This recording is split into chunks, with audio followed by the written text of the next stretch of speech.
Unwind tonight with a new sleep story. We'll travel to the peaceful, everyday world of an 18th century Ukrainian village. There are no battles here, no troubling news. Just clay houses, the scent of the hearth, songs drifting in from the distant fields, and life flowing like a quiet river. In this video, you'll live a single day as an ordinary Ukrainian villager in the 1760s. Without rush, without noise, without too many words. Just daily chores, the touch of the soil, the crackle of firewood, the quiet of the yard, sunrise and nightfall. You can listen to this story with your eyes closed, slowly sinking into the past. Because here, everything is calm, unchanging. There's no electricity yet, no airplanes fly overhead, no sirens wail. There is only life and silence. And now, let us begin. It's still dark, though no longer night. The cottage walls are faintly lit with the gray light seeping through a narrow window veiled in a thin layer of dew. The air inside is still, warm from the oven, but laced with the chill slowly creeping in through the gaps in the wooden logs. The oven is not burning yet, but some embers from the previous day remain. A cat lies curled up on the stove, paws tucked in, opens one eye lazily and drifts back to sleep. He too knows. It's still early. Still time to lie down. Beneath a woolen blanket, the master of the house stirs slowly. He listens.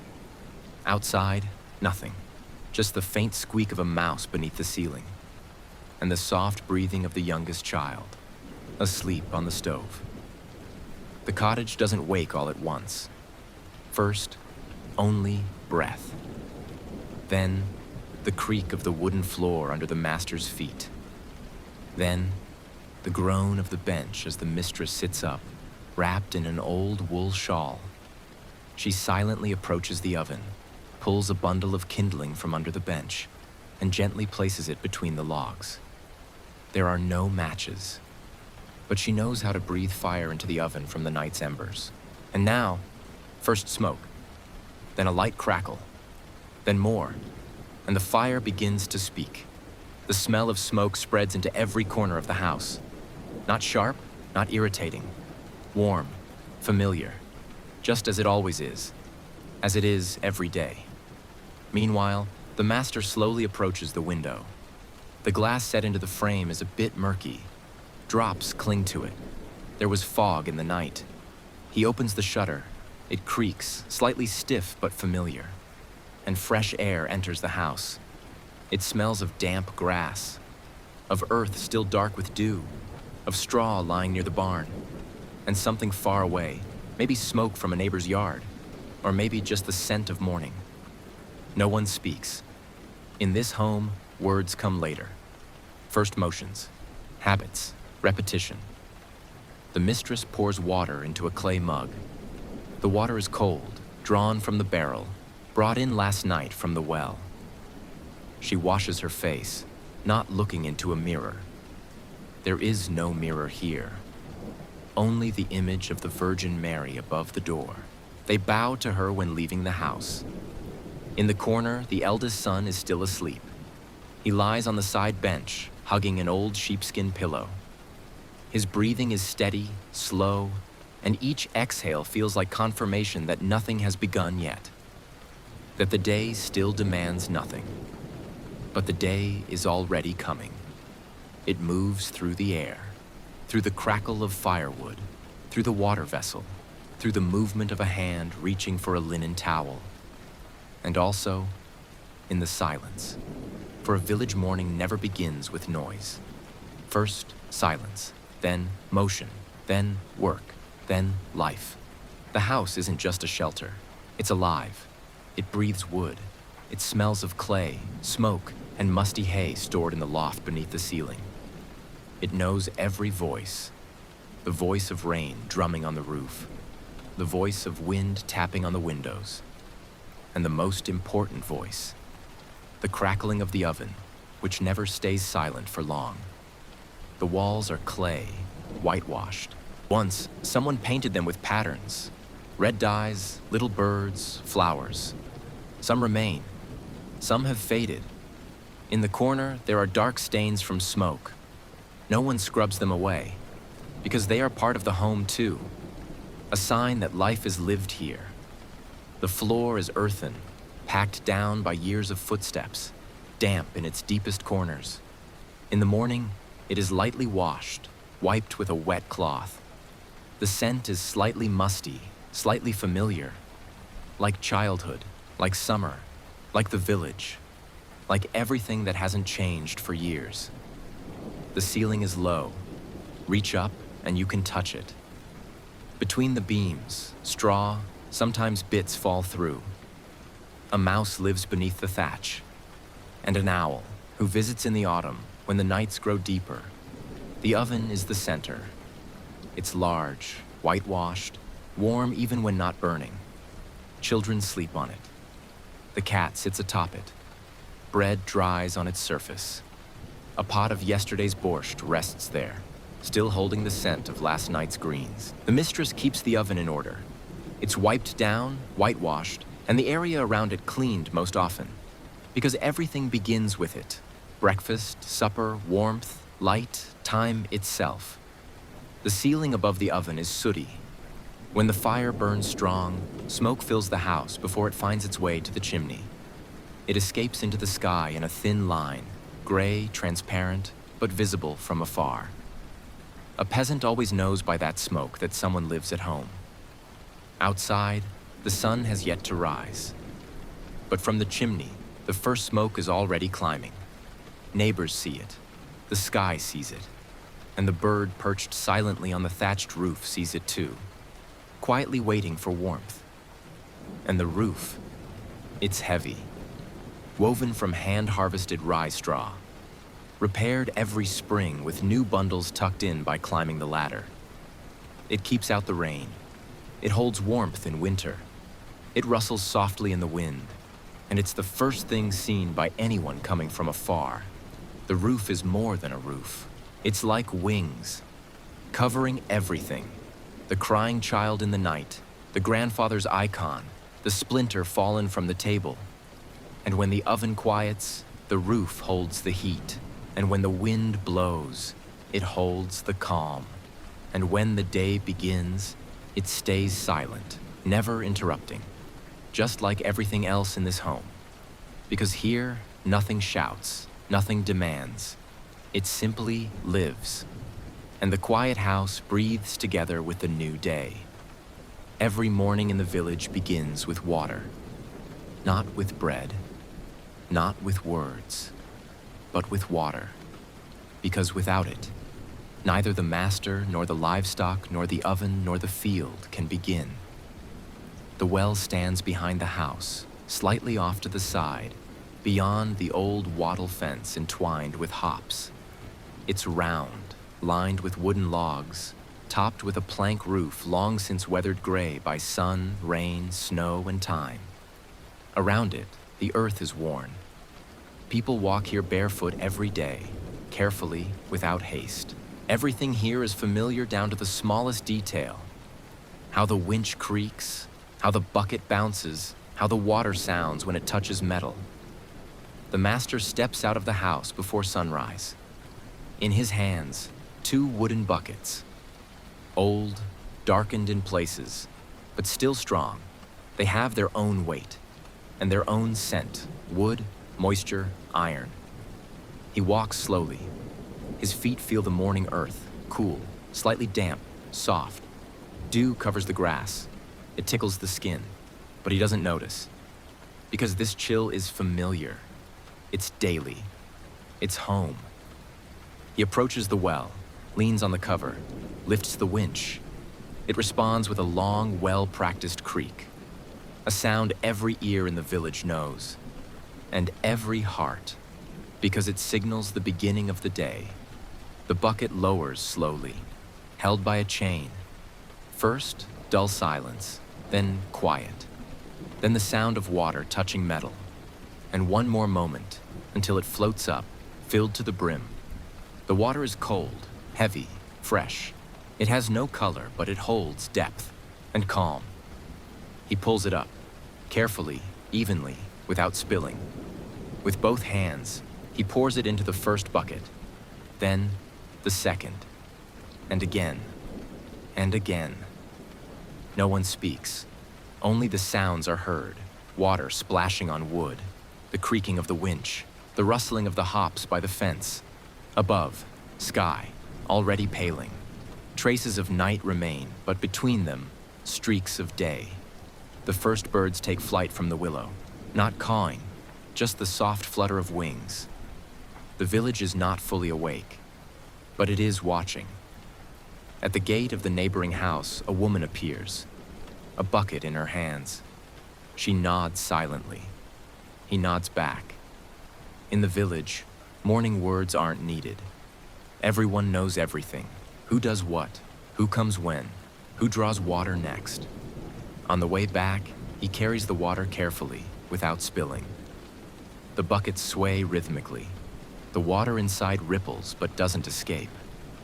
And each time a drop falls to the ground, it leaves a trace, a wet streak on the dust, a small shadow on a stone, marks that vanish quicker than one can notice. Inside the house, the basin is already waiting. The oven waits, hands wait, and he brings this water, not as a burden, but as a part of the morning, as its beginning, as a duty that does not weigh heavy. Because here, water is like a prayer. It is carried every day, without words, without fanfare, simply carried. Because that's how the day begins. After the water comes bread. Not a dish, not porridge, not lunch, but bread. The first simple warm piece lying on the board near the oven, covered by a linen cloth. It still smells of yesterday. Smoke, the stove, the hands of the mistress of the house. The eldest son is already awake. He sits quietly on the bench, legs dangling, holding a wooden bowl in his hands. His eyes are still sleepy, his hair tousled. But he waits. Because every morning, it's the same ritual. The woman removes the cloth. Underneath, bread. Homemade, from rye flour with cracked crust. Dark, heavy, but soft inside. Every household bakes differently. And every bread is its own, not like the neighbor's. She takes the knife, unhurriedly, carefully so it doesn't crumble. She slices a thick piece, nearly a finger's width. The bread crunches, and that sound is special. Soft, dry, like the rustle of fallen leaves in autumn. It doesn't pierce the ear, it soothes. On the bench sits a small wooden salt cellar. Inside, salt from camionettes, brought by a neighbor who went trading. Not white, slightly gray, coarse with clumps. But salt is salt. Without it, the taste is dull and the day feels incomplete. The mistress moistens her fingers, takes a pinch of salt, and lightly sprinkles it on the bread. Not too much, just a touch, as her mother did, and her grandmother, and the women who lived in this house before her. The master sits at the table. He says nothing, just looks at the slice. Then, takes it, bites, chews slowly, stares off into the corner, silent. Because this first bite isn't about hunger or taste. It's like a morning prayer, a habit, a sign that the day has begun properly, that everything is in its place. The son takes his slice, also with salt.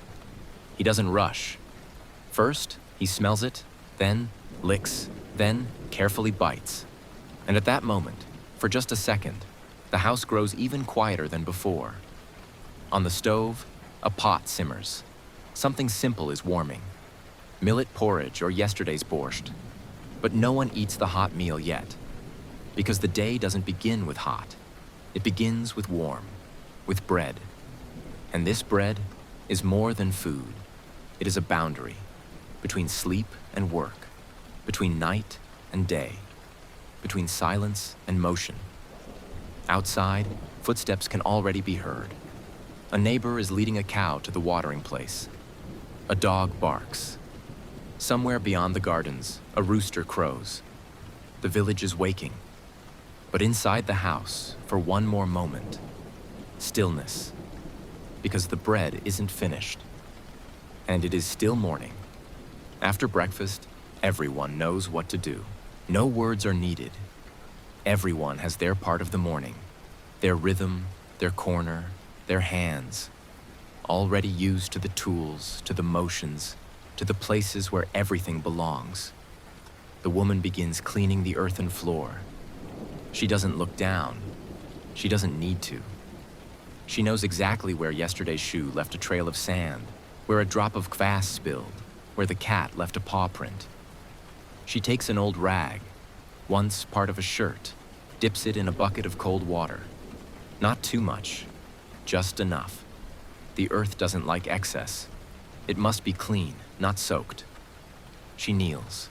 Slowly, steadily, she wipes from corner to corner with the damp cloth. First around the edges, then between the benches, then under the table. The floor in a village house is like a face. It shows how people live, carefully, or in a hurry. And she washes it silently, occasionally flipping the cloth, occasionally wringing it out into the bucket. And the silence continues. Next to the threshold, her husband is repairing a hoe. A simple wooden handle. An iron blade, slightly curved, worn down on one side. The handle cracked yesterday while they were hoeing the garden. Now it must be bound, wedged with a new piece of wood, or replaced entirely. He sits on the doorstep, wipes his hands on his trousers, and takes tools from under the bench. A knife, twine, a piece of fresh wood. He works slowly, without rush, without fuss. The sun is already creeping along the wall. Through the narrow window, a stripe of light falls across the bench. Dust floats in the air, visible in the beam. It drifts slowly, just like everything else here. The cat jumps down from the stove. Softly, carefully, not to stir the dust. It sits beside the master, watches him work, doesn't interfere, just sits, part of the morning. At this hour, the house is filled with only a few sounds.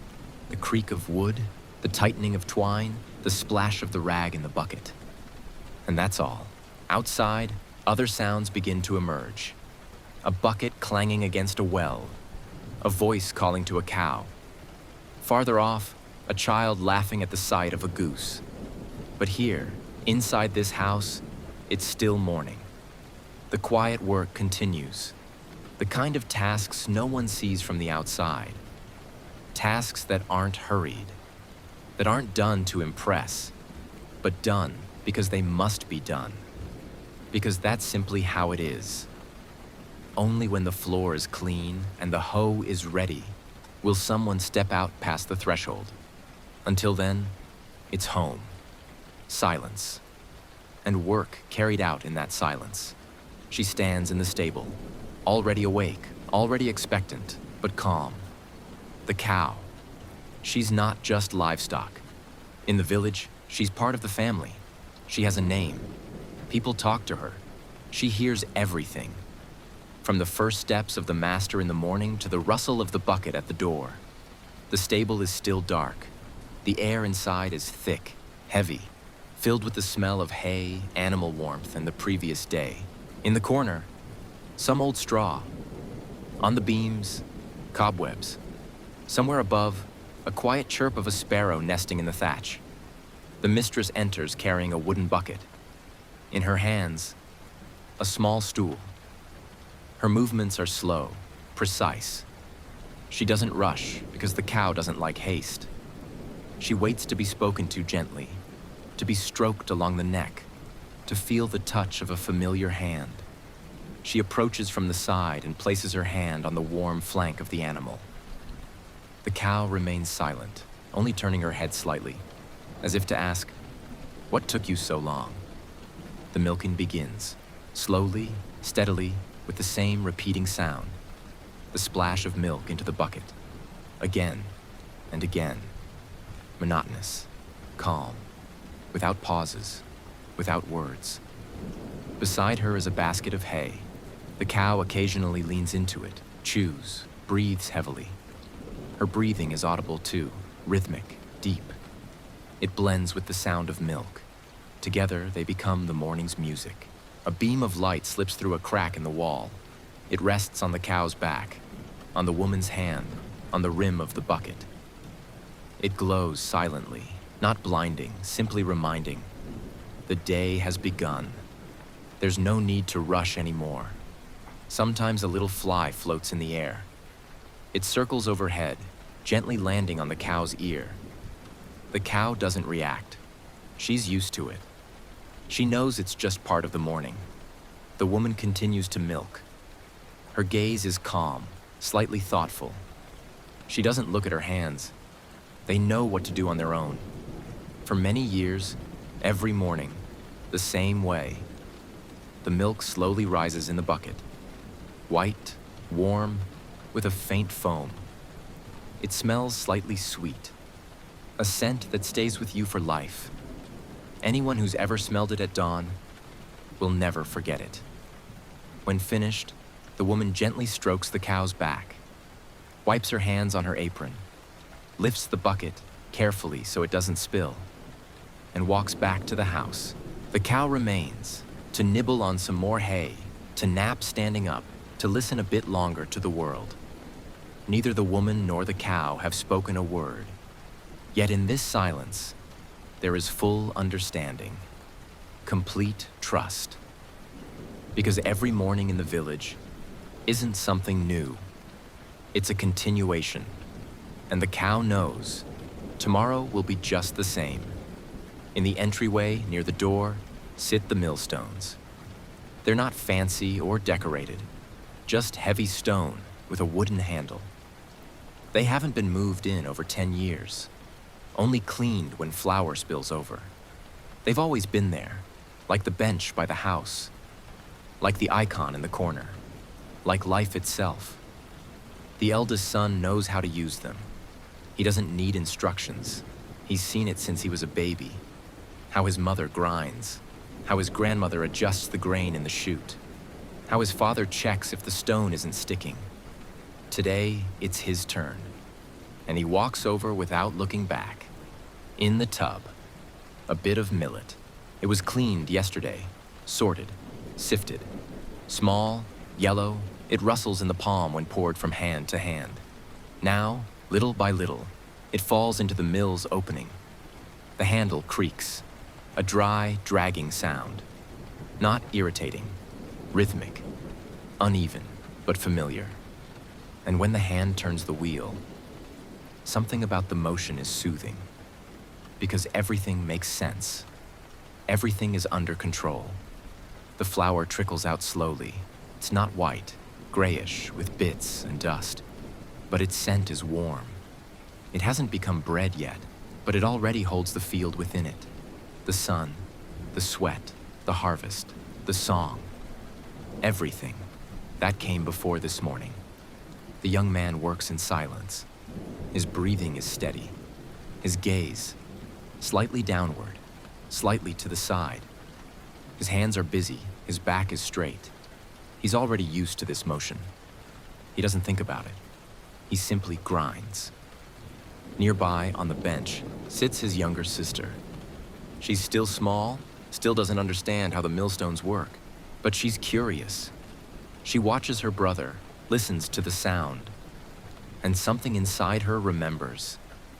This is how the day begins. This is how bread is born. Light from the crack in the wall falls directly onto the stone. You can see the flour dust rising into the air. It floats slowly, aimlessly. And this dust, it's not dirt. It's the mark of labor, the smoke of daily fire. Outside, a dog barks. A water barrel creaks and bursts. The door of a neighboring house groans in the wind. But here, by the millstones, everything flows differently. Not fast, not loud, just flows. When the grain runs out, there will be a bowl of flour. It will go into the oven. Tomorrow. Again. And again. Because the millstones are like the heart of the house. Slow. heavy, but constant. And as long as they turn, life continues. Before stepping out of the house, everyone stops. Not to rest and not to think, but to stay silent, to look into one corner, and to say what is said the same way every day. In the corner, on the eastern wall, an icon. A holy image, framed with an embroidered towel. The embroidery has faded over the years, but still holds. There are flowers on it, and in the center, a cross. Beneath the icon, a little oil lamp. Sometimes it burns with a small flame, but not today, because it's still early. Because outside, it's not yet day, only its beginning. The family gathers near the table, not closely, not in a circle. Simply, each takes their place. The father stands, hands pressed to his chest. The mother, beside him, holding her apron in her fingers. The children, quiet, eyes down, not looking at one another. In the house, silence. But not empty silence. The father crosses himself, slowly, deliberately, then begins. Our Father who art in heaven. His voice is soft, but clear, steady, like a plow moving through the field. His words don't fly, don't waver, they stand firm, like fence posts in a meadow. Then the mother, repeating, then the eldest son. Then the daughter, still uneven, still whispering, but focused. No one hurries. This prayer, it isn't a request, not a plea for rain, not a plea for a good harvest, not a plea for health.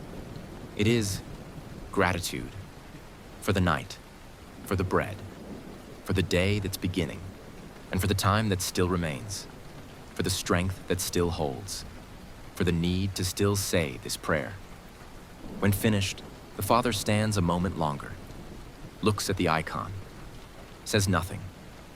But the thought, it's there, between the lines, between the unspoken words, between the breaths.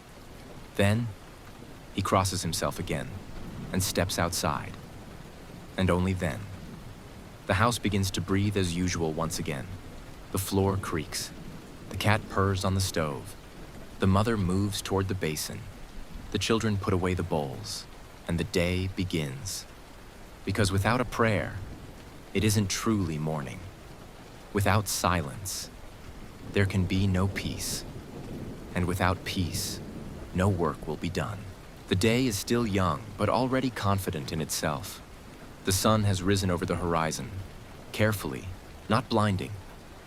Its rays stretch across the land in long golden bands, slipping through woven fences, gliding over the whitewashed walls of homes, and resting gently on the shoulder of an old tree beside the well.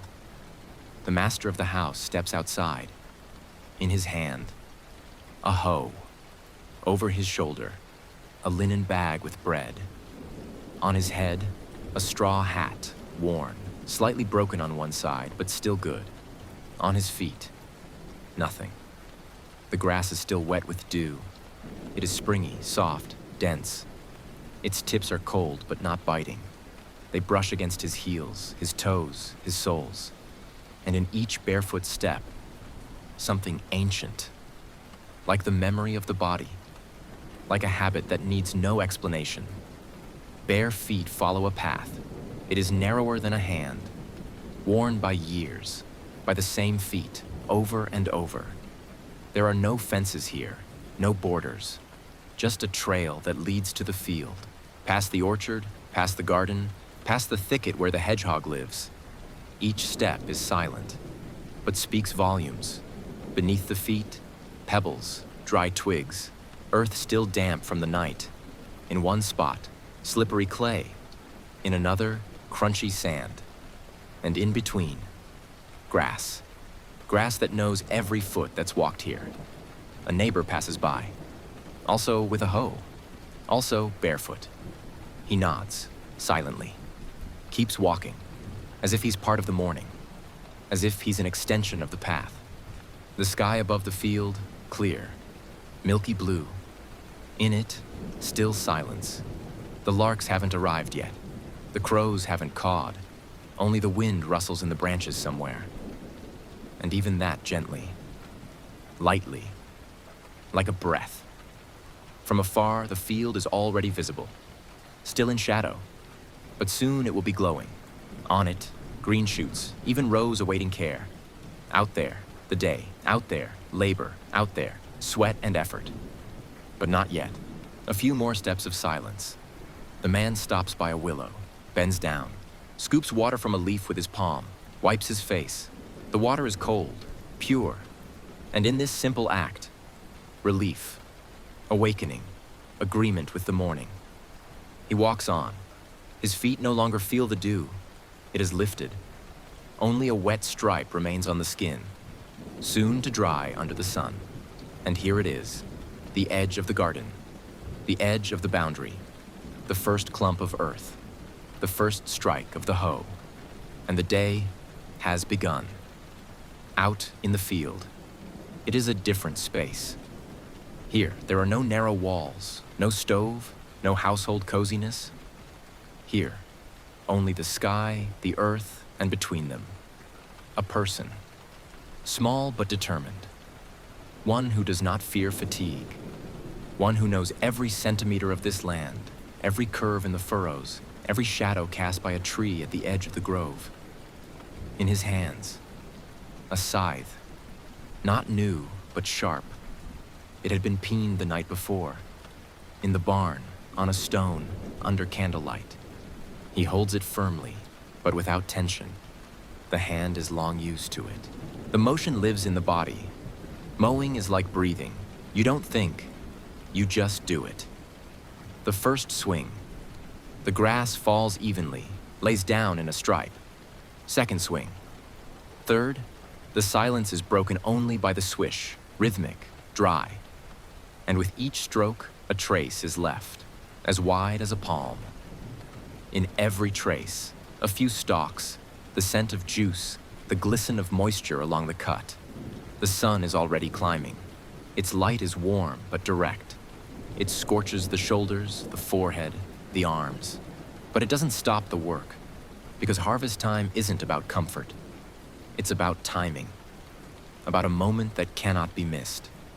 Because if not today, tomorrow will be too late. Sweat runs slowly. A drop falls on the brow. Another, on the edge of the shirt. It's wiped away without thought, with the back of a hand, without irritation, without words, just part of the movement. Now and then the man pauses, straightens up, looks out, at the field still waiting, at the distance that remains, but not fearfully, not with weariness, with understanding. This is how it must be. This is how it always is. Others work nearby, everyone is silent. Now and then someone calls over a shoulder, or hums something faint, a song with no start and no end. The kind sung only here, only during labor. It's not meant to be heard. It's meant to keep rhythm. The women gather the sheaves. They tie them with linen twine. Their hands move quickly, but gently. They work side by side, yet don't interfere with one another. Because in the field, everyone has their place, and every place matters. When the sun reaches directly overhead, there will be a break, but that is still far off. Many swings remain. Much sweat, much silence among the grasses, and this silence, it's not fatigue and not loneliness. It's agreement, a life in accord, a day in accord, where the scythe in the hand is the answer. To questions no one speaks aloud. The field falls silent as noon arrives. The sun stands high. The earth is warmed to its depths. The air grows heavier, not from heat, but from a stillness that settles across the grass, across backs, across thoughts. This is not the end of the day, not rest. Just a short pause, to catch breath, to eat. In the shade of an old pear tree that grows along the boundary, a linen cloth is spread. Not white, faded with years, with soil, with sun. Upon it they place what was brought in the morning, a clay jug, heavy, round. It had been taken from the oven during the night while the house still slept. Inside, borscht. No longer hot, but still warm. Thick, fragrant, with beets, potatoes, some cabbage, and maybe a few pieces of pork fat floating on the surface. When the lid is lifted, the scent rises into the air. There's no need to describe it. It is like home, like the first memory of childhood, like silence filled with meaning. Beside it, bread, sliced in the morning, the same as at breakfast, slightly dried but still strong, still capable of nourishing. On a rag, sallow, white with a thin stripe of meat, salted. It's sliced with a small knife, unhurriedly, each piece like a coin. It isn't eaten right away. First, it's looked at, then a piece of bread, then salo, then onion. The onion is from the garden, juicy. It's broken apart by hand. The smell is sharp, but fresh. It stings the eyes a little, but no one minds. Because this is how it should be. Because this is right. They sit in silence. Someone on a blanket, someone on a clump of earth, someone just squatting. They eat slowly. Not because they're tired, but because there's no rush. Because eating isn't a pause. It's part of the work. A continuation of movement, only now with a spoon. They drink water from a wooden cup. Cool, clear. It has no taste, and yet refreshes as if it carries strength. Sometimes someone says something, a word or half a word, and that's enough. Here, no one talks much. Here, they listen, not just to each other, but to the field, to the wind rustling in the grass, to the lark singing overhead, to the buzzing of a fly circling the onion. When the meal ends, there's no loud thanks, just a quiet sign of the cross. Towels are carefully folded, the jug closed, and they rise to their feet, because the field is waiting. So is the hoe, and the day marches on, still long ahead, and it's like the borscht in the jug, simple but with deep flavor. After the short rest, everything returns to its place. Hands take up the hoes again, the scythes, the bundles of twine. Shoulders bend, eyes return to the soil. The day continues, and in the work, the rhythm returns, and the silence returns too. But this silence, it's not quite speechless. Because in the field, when everyone is near, when each is busy, when the weariness hasn't yet settled, then comes the singing. Not loud, not for show, but quiet, like a whisper, like breathing. Someone begins first, perhaps a woman tying sheaves. Her voice is soft, a little hoarse from the morning, but clear. She doesn't sing for, she sings with herself, with the work, with the rhythm of her hands. The song is old, without an author, without a beginning, without an end. Everyone here knows it, since childhood, because the song is like the field, like the grass, like the smell of hay after rain. Then another joins in, and another. A man's voice rises from deeper in the field, not always in tune, but always in harmony. They don't look at each other, they don't smile, they simply work and simply sing. Oi ulusi czerwona kalina, or Plive kachapoti sini, or something entirely their own, a tune from home, without words, just a melody once sung by a grandmother at the cradle. The song walks beside the hoe, beside the scythe, beside the hands that grow tired but don't stop. It's like balm on blisters, like cool air in the heat, like a sign that you're not alone, that all around are your own. The wind picks up these songs. It carries them along the field's edge, through the gardens toward neighboring houses. And there, they're heard.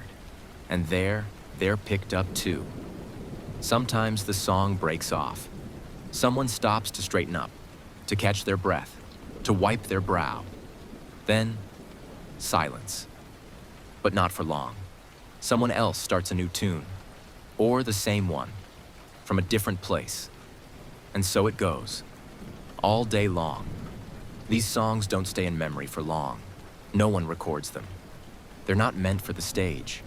They're for the moment, for the field, for the body that labors, and the soul that doesn't want to stay quiet. And when the day ends, the song disappears, without a trace, without echo. But tomorrow, it'll return. A different one. The same one. Always their own. On the far side of the village, beyond the river, where the land rises gently into soft hills reaching toward the forest, a few sheep are scattered. White, gray, speckled. They move slowly, stretching into a line like patches of morning fog that never quite lifted. Among them, the shepherd. He doesn't need to shout. He doesn't run. He doesn't even walk. He simply exists, standing with a staff in hand, leaning on it, eyes seeing everything, the sky, each sheep, the path they'll take later. He's around 15, maybe a little older. His face is sun-darkened, eyes squinting, arms thin but strong. His shirt is clean but worn. On his feet, bast shoes tied with leather straps. He sits on a stone beneath a willow. Beside him, a bag of bread and a flute. Sometimes he picks it up. Not always. Only when it's truly quiet. When the wind isn't whistling in his ears.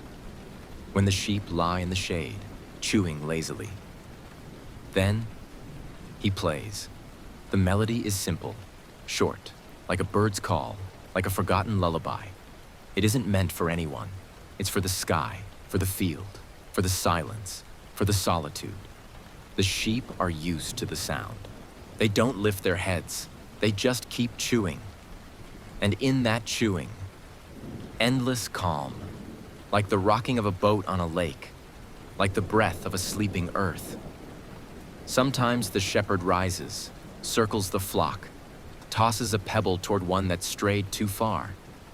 He doesn't throw, just suggests. And it returns, because it knows. The sky above the hill is clear. Clouds drift slowly. Puddles left by the rain 3 days ago reflect them. From the sky comes light. From the grass, scent. From the sheep, warmth. From the boy, silence. And so, an hour passes. Then another. And it feels like time doesn't pass at all. It just sits nearby, like a neighbor, like a dog lying in the shade, dozing. This day, like any other. But for the shepherd, it will be its own.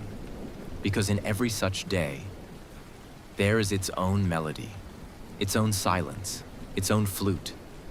And when he returns home in the evening with the flock rustling their hooves along the path, no one asks what he saw, because it's already understood.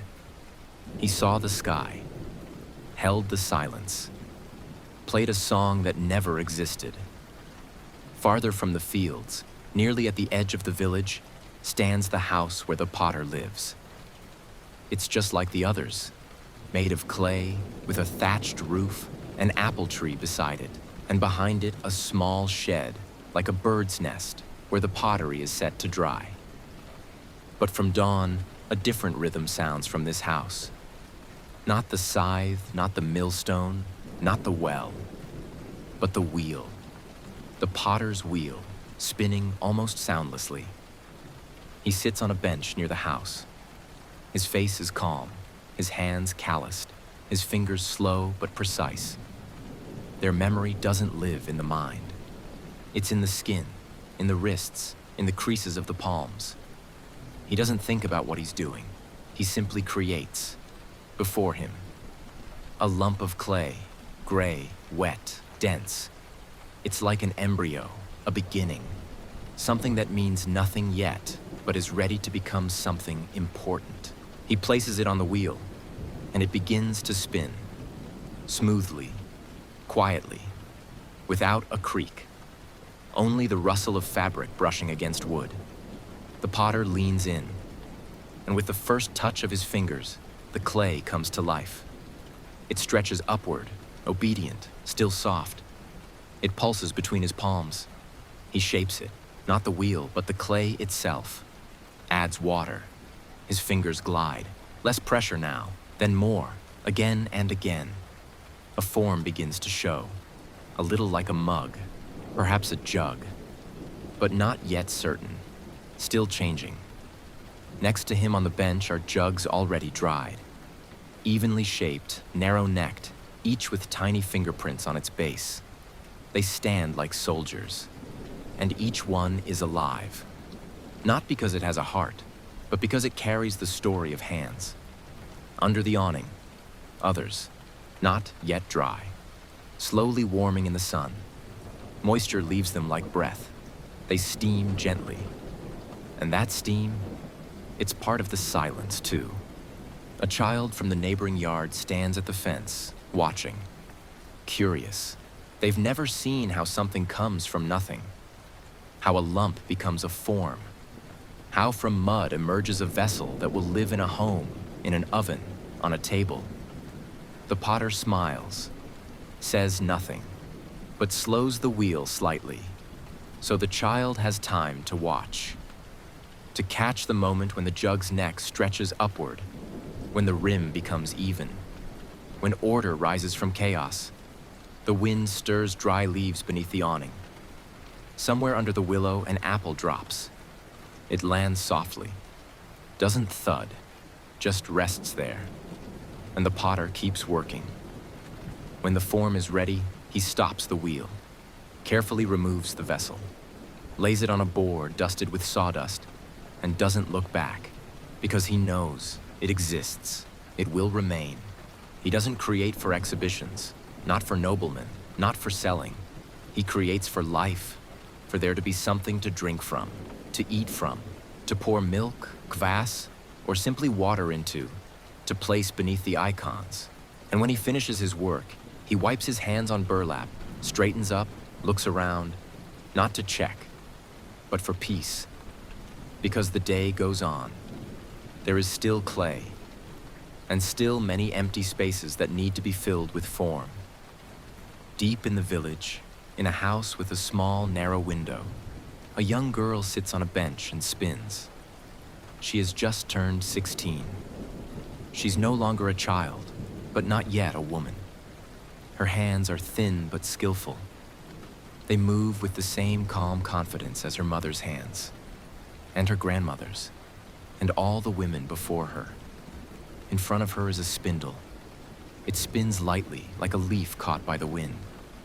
The girl pulls a soft strand of flax, feeding it evenly. The thread is born in her fingers, thin, smooth, nearly transparent in the sunlight. The light from the window falls on her shoulders, on her hair, braided into two plaits, on her hands, shining from the tension. The thread's shadow is barely visible, but it's there. And that shadow, it's like a line of time, straight, with no sharp turns. The house is quiet. Only now and then the spindle creaks, or the floor sighs beneath the bench. Somewhere beyond the wall, a crow caws loudly. But that doesn't disturb her. It's part of the background, like a pattern on an embroidered towel. Not the focus, but essential. On the wall, a shelf with jugs. One of them is cracked, but it still holds water. Beside it, a basket of flax. Above it, a scarf that smells of wormwood and thyme. It once belonged to her mother, now to the daughter. The girl doesn't think about the future, doesn't dream, doesn't imagine. She simply spins. And this thread, it's not just thread. It's a shirt that will appear in a month, a towel for a dowry, a cloth that one day will be laid in a baby's cradle, or maybe on a wedding table. Spinning is not just work, it's a conversation. Silent, slow, without words, with oneself, with hands, with memory, because every movement has already been and will be again, and every thread, like a line in a long story that no one reads aloud. Sometimes the girl stops, lifts her gaze, looks out the window, There, the yard, a pear tree, a chicken scratching the dirt beneath the window, smoke rising from the neighbor's chimney, wind playing with the edge of laundry hung out to dry, and all of it, like a song that needs no voice. In this house, women have spun long before her, and will spin after. But now, it's her turn, and she doesn't hurry, because thread doesn't like haste. It breaks, it tangles, it gets angry. But when everything flows smoothly, the soul smooths out too, and the heart stops racing. It beats like the spindle, gently, steadily, without force. And even when evening comes and the sun leaves the window, she'll sit a little longer. A few more turns. A little more silence. A little more of herself. In every thread. Along the road past the village stretches a narrow path, not quite dirt, not quite stone. It's worn down by bare feet, slightly sunken from the rains, with ruts on both sides where water gathers after storms. Villagers walk this road every day, to the fields, to the mill, to visit neighbors. And this same road, from time to time, sees those who live a very different life. Today is one of those days. It was quiet in the morning, but before noon, a distant rumble began. Not loud, but audible. And even if not heard, it's felt, because the earth changes when the Lords come. The first dust rose half a mile from the village. Then, the clatter of hooves, heavy, steady. Then, voices, not songs, not shouting, just speech, different, sharp, broken into commands. The landowner's servants who were out in the fields lift their heads. They don't stop working. They simply watch. You can see them from the field too. Between the rows of potatoes, figures appear. Some carry sabers, others, whips. All of them are on horseback. Tall, gleaming horses. Not like those that pull the plow. These are handsome, well-groomed, with trimmed manes. These are the Lord's men. Everyone here knows them. Not by name, by their manner, their voices, their posture. They don't greet anyone. They don't stop. They ride slowly, silently, observing everything. One of them says something, the others laugh. Not loudly, but just enough to be heard. The villagers stay silent, not out of fear, but because it's better that way. Because every word is like an extra sound in a church. Here, it's better to be silent. Better to be like a house. White, still, closed. Children peek from behind fences. One clutches a cat to their chest. Another holds a wooden toy, a whistle carved from bark. They're curious, but their mothers stand nearby, gripping their shoulders. Quietly, without words. A single glance is enough for the child to understand. Don't step out. A cart rolls past one of the houses. Inside, empty barrels, likely headed to the winery or the manor. Past another house rides a horseman who casts a glance at the barns. Silently, without a smile. The potter, who just set a fresh jug to dry under the eaves, freezes mid-motion. He steadies the cloth so it won't fall, and waits until they pass. The young girl who was spinning at the window also stops. She doesn't stand up, doesn't run, but her hand no longer pulls the thread.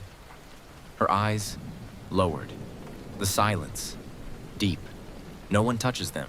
The riders move on. No commands, no greetings. Only dust remains behind, and a shadow. Invisible, but felt, like a storm that passed nearby, didn't hit, but left the air damp.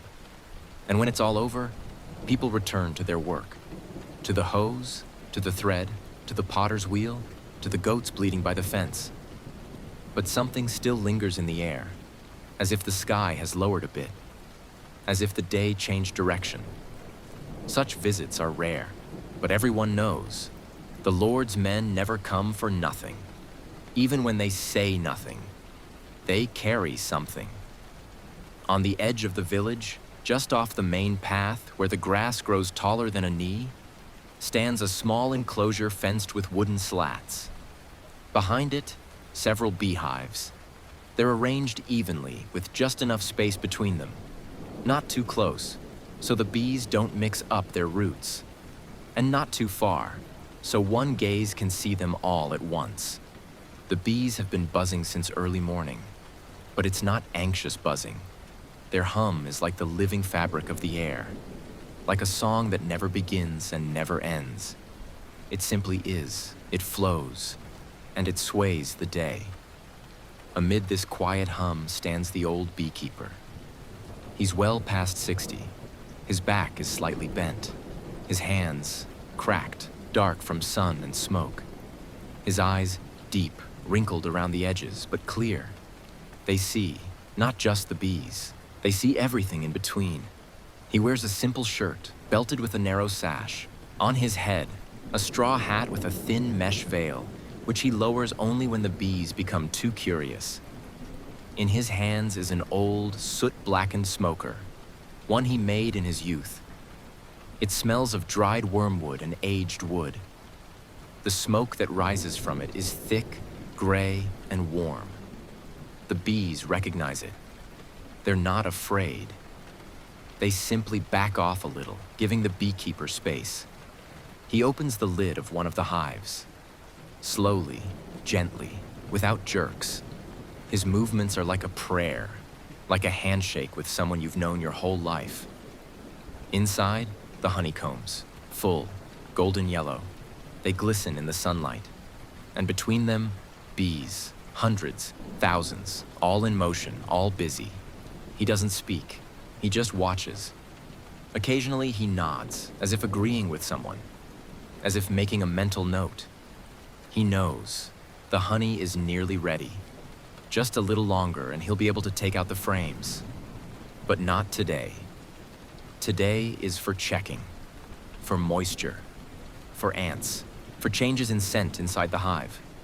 He trusts his nose more than any words. And today's scent is right. Warm, pungent, with a bitter honey note. At his feet prowls a cat, gray, old, with a torn ear.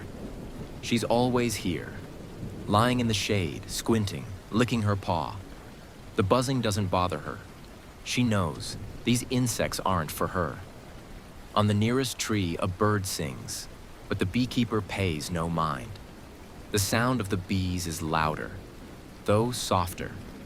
It fills everything, even thought. Sometimes he presses his ear to the hive. He listens, like a doctor listens to a heart. The hum inside is steady. No stutters, no panic. That means all is well. The queen lives. The work goes on. He closes the lid, moves to the next hive. Just as slowly, just as smoky, just as silent. His day isn't like others. He's not in the field, not by the oven. He is here, and his labor isn't in force, but in presence, in knowing how not to interfere with nature's work. The apiary is like a separate country, with its own laws. And the beekeeper, he's not the king. He's a guest, but a guest who knows where to step, how to look, and when to stay silent. When all the hives are checked, he sits back down on a tree stump, places the smoker beside him, wipes his brow, and listens a little more. The bees continue, without complaint, without orders, without conversation. And perhaps that's exactly why everything works. In the village, there are ordinary days, ones that come and go without leaving much behind. And then there are pre-wedding days. You can sense them from afar, not because of noise, not because of music, but because of a certain stillness in the air. Tense, slightly sweet, like before a rain. In the neighboring yard, the smell of yeast has been rising since morning. The oven radiates warmth, not the usual kind from porridge or borscht. A deeper warmth, stronger. A heat meant not for one, but for many. The house stands at the end of the street, right under the willow. Beside it, a large orchard, a fence of woven branches, and an old whitewashed oven. Tall, nearly touching the ceiling. It's from the grandmother's time. It takes a long time to heat, and it stays warm even longer. Today, the house is preparing wedding breads. Korovai, the neighbor, broad-shouldered with a voice that's heard even before she steps into the yard, commands the whole process. Her wrinkles laugh, not age her. A headscarf is tied behind her head in a confident knot. In her hands, a large wooden bucket of dough. It has been rising since night. Inside the house, the women have gathered. One grinds poppy seeds, another kneads raisins with honey. Someone chops eggs for the filling. Everyone is talking, not loudly, but with energy. They laugh, then fall silent. Because this isn't just work, it's a ritual. In the corner stands the bride. Quiet, in a soft pink blouse, her braids only half done. She does nothing, just watches, listens, smiles. No one calls her to help. Today is her day of silence. Meanwhile, the oven breathes. The fire inside it isn't red. It's white. It crackles. The tiles snap from the heat. Ash settles. Soot coils in the chimney. But this fire isn't frightening. It creates. When the dough is ready, they lay it on the table. They oil it, twist it, weave it. On top, they form ornaments. Wheat stalks, birds, rings. Every gesture is familiar. Every hand knows where to press and where only to graze. One of the women whispers a prayer. Not everyone hears, but the oven does. The Korovai loaves are slid into the gaping mouth of the oven. Quickly, with force. Then the door is shut at once. And they wait. The scent begins to change. It's no longer raw. It's baked, buttery, with a deep, sweet note. It seeps out the windows, through cracks, from under the thatch. The whole street smells it. The whole village knows it. Children creep toward the yard. When will we get a bite? They're shooed away.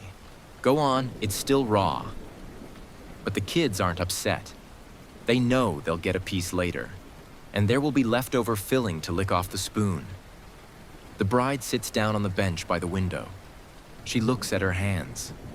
They're idle now. But soon, in a few days, these very hands will hold the ceremonial towel, the korovai, the hand of her husband.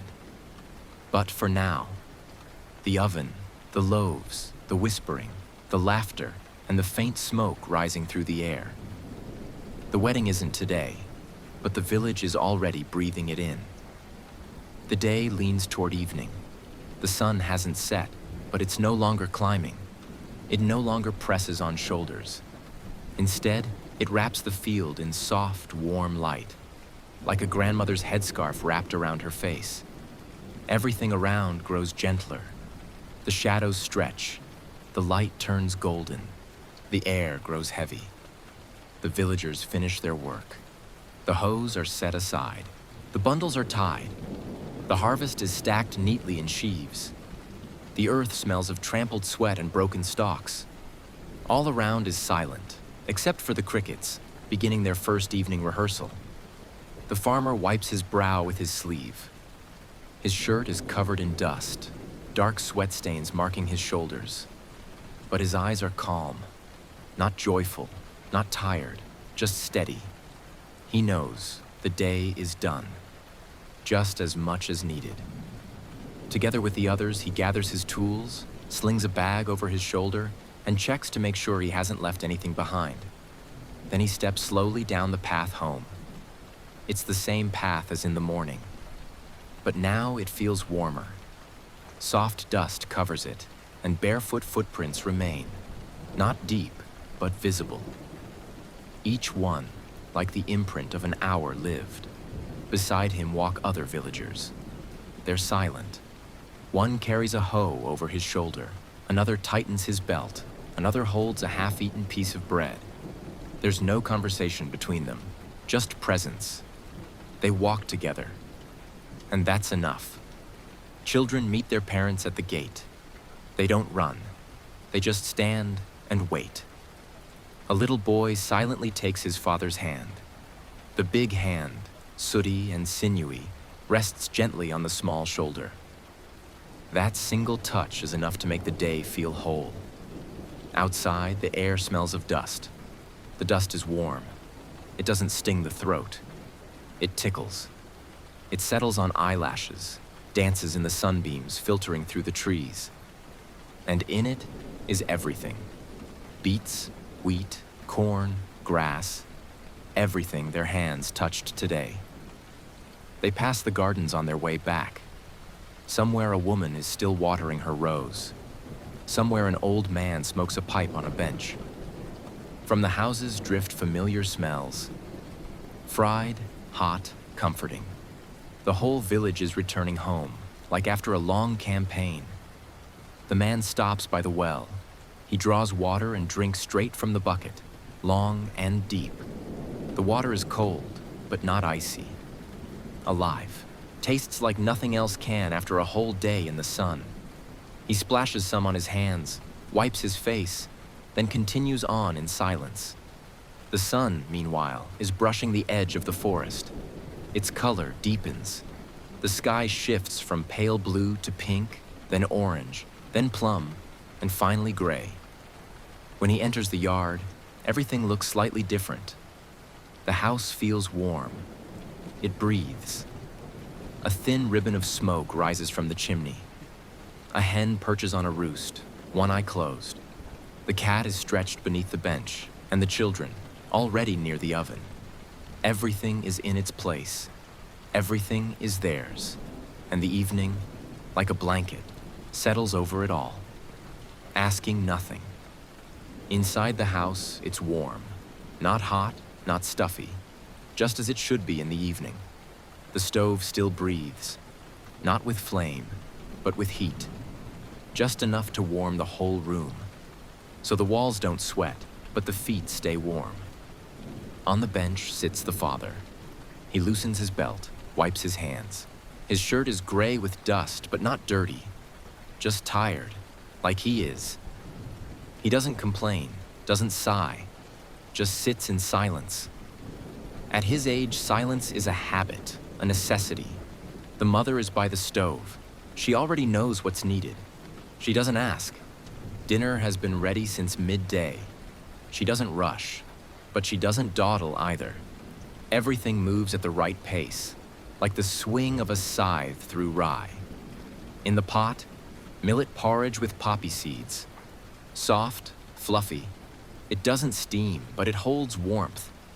The scent is sweet, with the faintest trace of wood smoke. The poppy seeds aren't too many, but just enough to make each spoonful crunch. On the table sits a bowl, clay, simple. Beside it lie wooden spoons, worn down by years of use. No one has replaced them for a long time. They've become as familiar as the palm of a hand. Each person has their own, and if someone picks up the wrong one, it's noticed immediately. Nearby is a jug of kvass. It was made yesterday, from rye bread, water, and patience. Now it's cool, cloudy, a little sour. In the heat of the day, it's the perfect drink. In the evening, it feels like calm itself. When everyone sits at the table, no one needs to be called. Each person knows when the time has come. The children are quiet.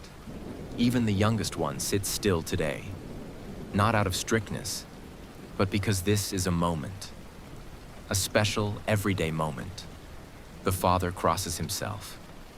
He is the first to take a spoon. Then the others follow. No one speaks. Only the sound of spoons against the bowl. And silence. Deep, not empty. A silence in which you can hear that today was a good day.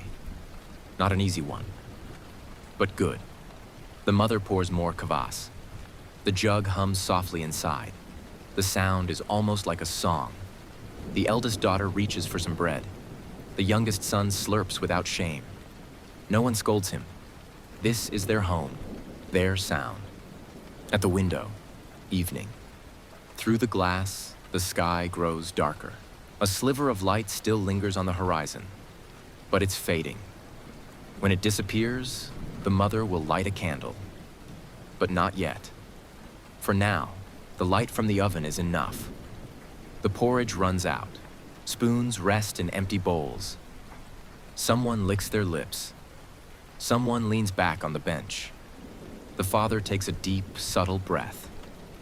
The mother gathers the bowls. She doesn't rush to wash them, just stacks them on the shelf. Then she wipes the table. And again, silence. But a different kind now.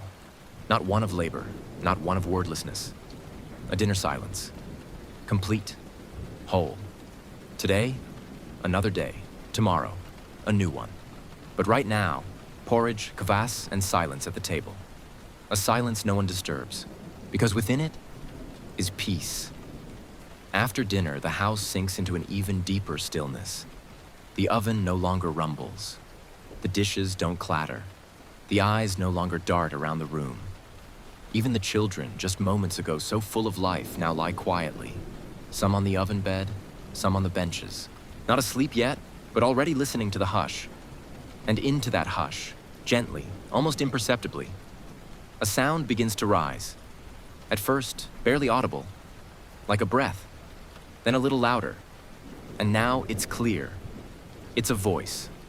A woman's voice, young, gentle, warm, and very familiar. The neighbor is singing. Her house is just across the fence. Between them, a small orchard.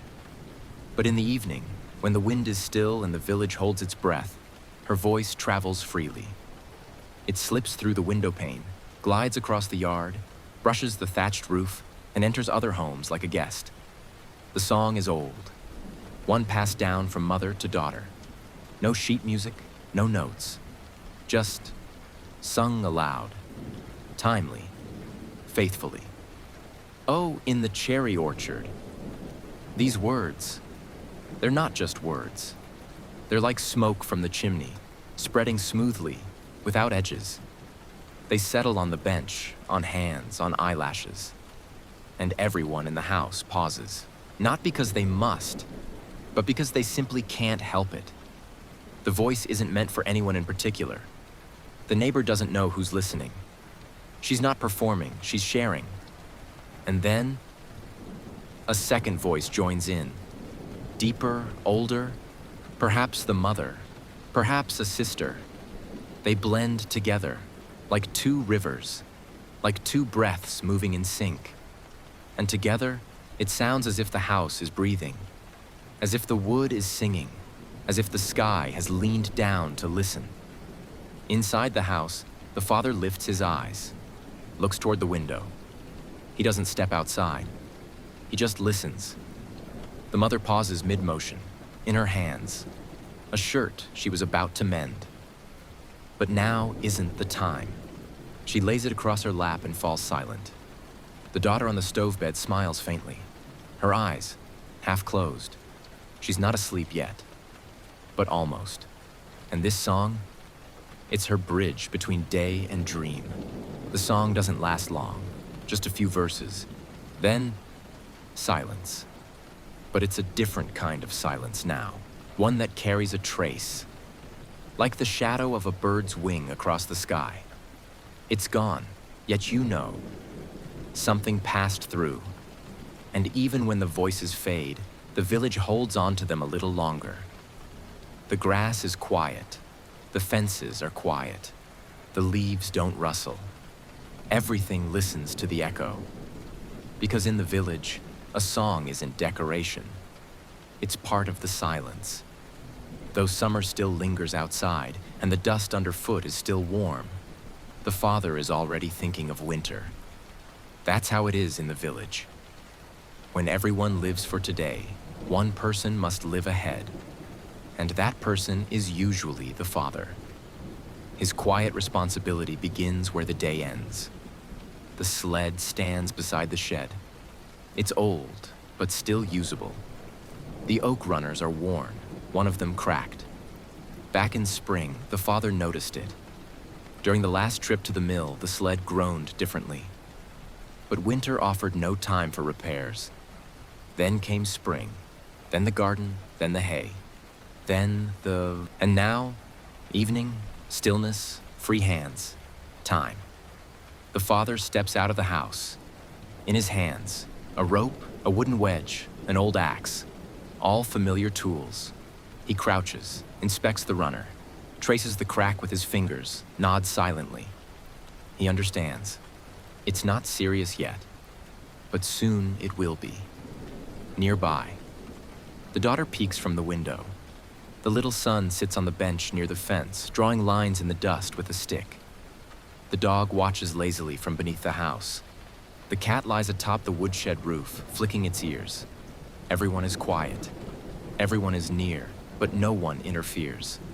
The father works in silence, removes the damaged piece, files, adjusts, wedges in the new block.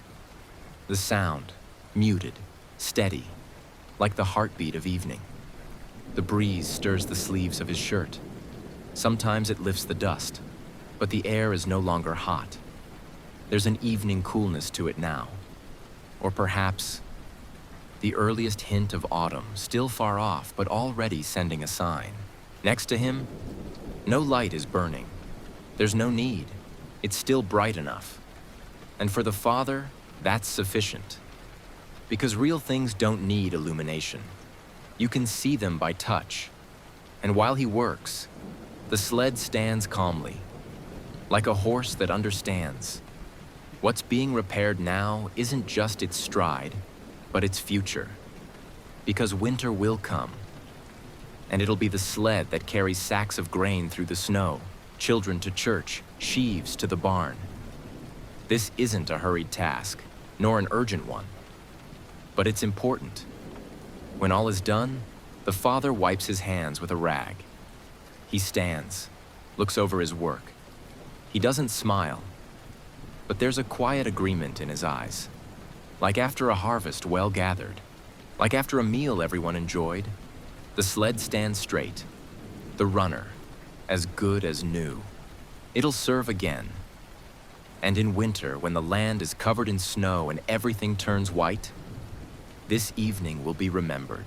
Because it's in evenings like this, between porridge and sleep, between song and silence, that the things are done which hold a village together. In the village, night doesn't arrive suddenly. It doesn't come like a gust of wind or a crack of thunder. It flows. Slowly, softly. It slips through the gaps between planks, settles into the air, covers the sky.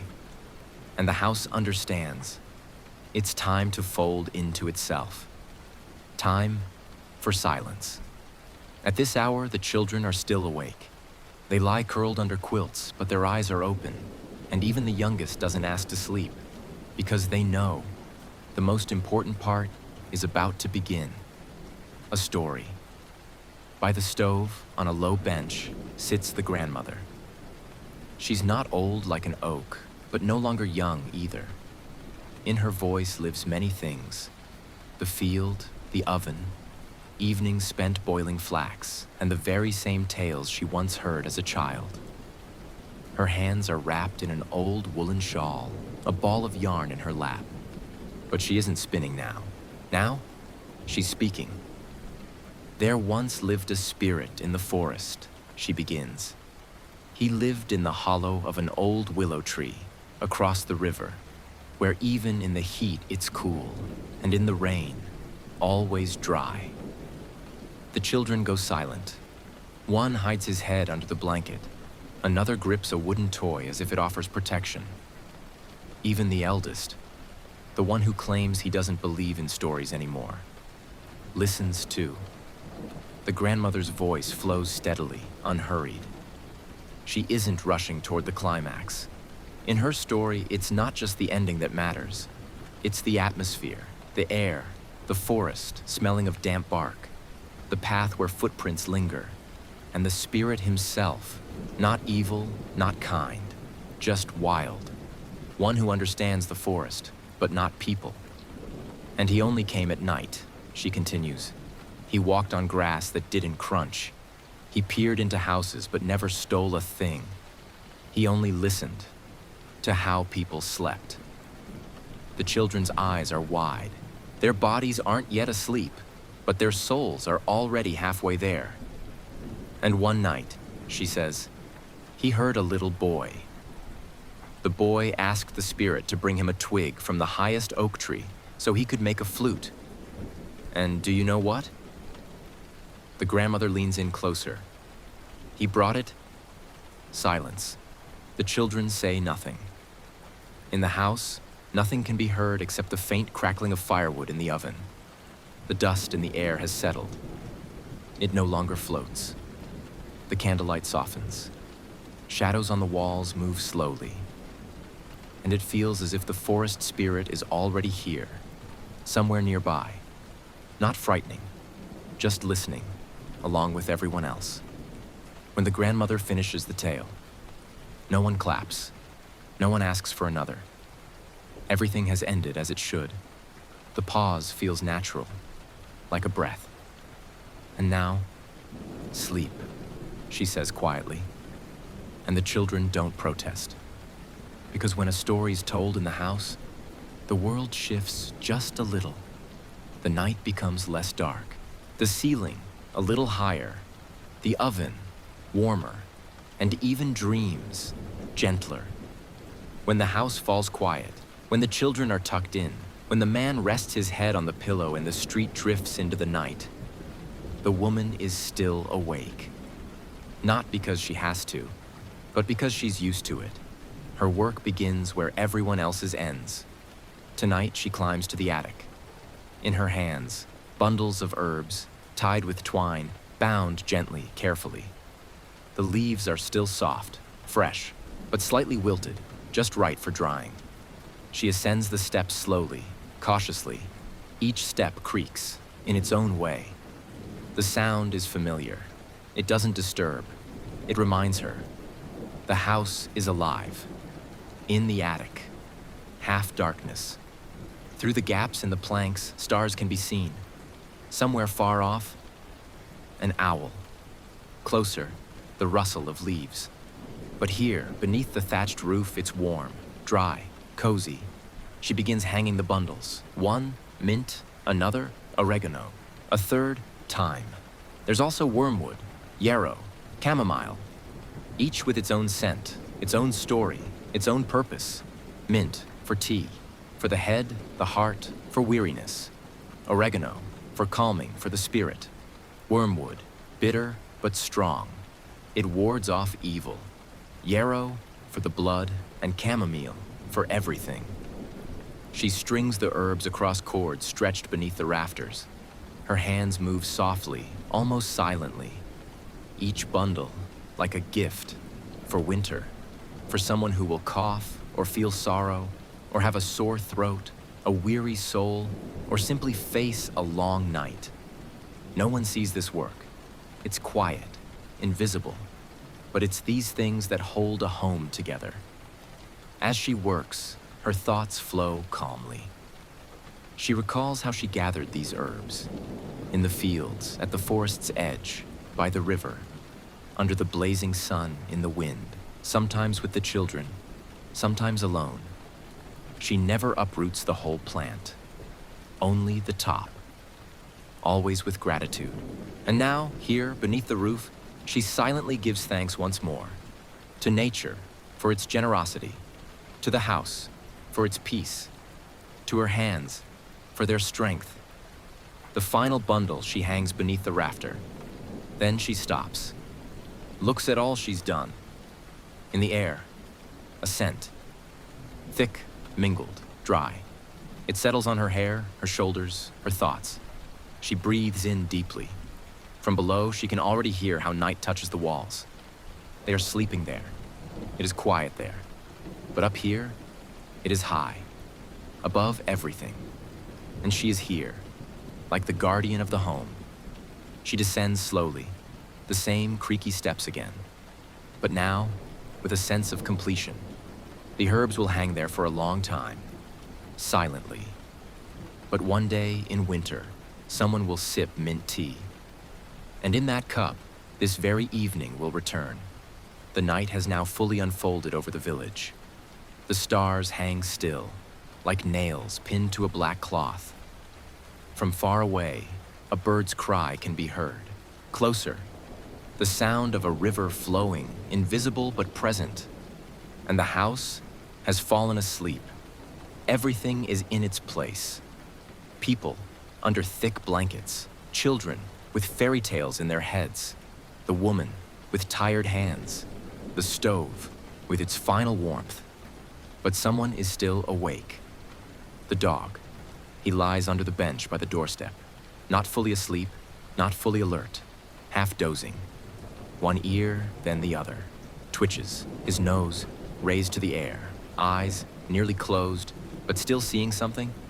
Then suddenly, he stirs, not sharply, but with purpose, like one who knows it's time to act. The dog steps into the yard. The air is heavy, soaked with night. The ground still warm, but the wind is gone. Everything has frozen, and he barks. Not at the master, not at the rooster, not out of joy, but at something in the darkness. His bark is short, raspy, not aggressive, but cautionary, aimed toward the orchard where old cherry trees grow. Beyond them, the fields, and further still, the forest. What's there? No one knows. The people are asleep. But the dog is not human. He doesn't need to see. He only needs to sense. Maybe it's a fox. Maybe someone strange passing through the village at night. Or maybe it's the spirit the grandmother spoke of in her bedtime story. And now he has truly come to see how everyone sleeps. The dog barks once more, then falls silent. He listens, stands still, watches, tail lowered, ears taut. The darkness doesn't answer.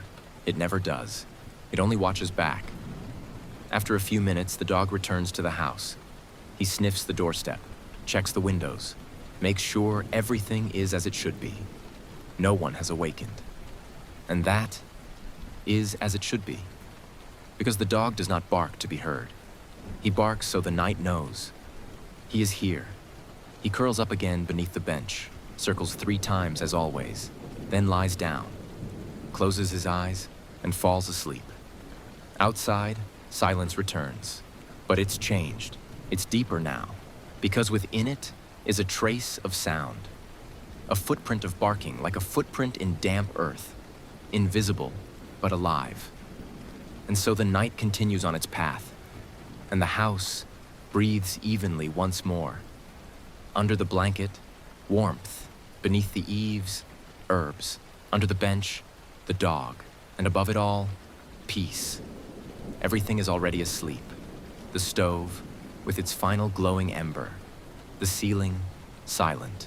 The floorboards no longer creak. Even the mice in the pantry have fallen asleep. And the smoke in the chimney no longer rises. It merely lingers, smoldering in memory. The night has covered the house, and the yard, and the entire day. It does not erase it, only drapes a transparent veil of sleep over everything. Soft, almost weightless. There is no light left in the room, only the faintest line on the horizon beyond the window, where the stars have spread across the sky like salt on a dark surface. Time no longer counts. The hours have blended together. There are only breaths. This day has ended, but it has not disappeared. It remains in the scent of herbs, in the bedtime story still echoing in a child's mind, in the sound of the axe that still pulses faintly in memory. A little bit of this day lives in every object, a trace of it in every person. In the village, night is a transition, not an end, not a beginning, just a changing of the guard. Today brought fields, work, voices. Tomorrow will bring the same, but just slightly different, because night prepares the village for the new. In the darkness, someone turns over. Someone murmurs in their sleep. The cat jumps down from the attic. The dog sighs, and the day, like a boat, drifts away and disappears. But not entirely, because in the villages of the 1760s, nothing ever truly disappears. Here, everything continues. And if you listen very carefully, you can hear a new morning being born in the silence.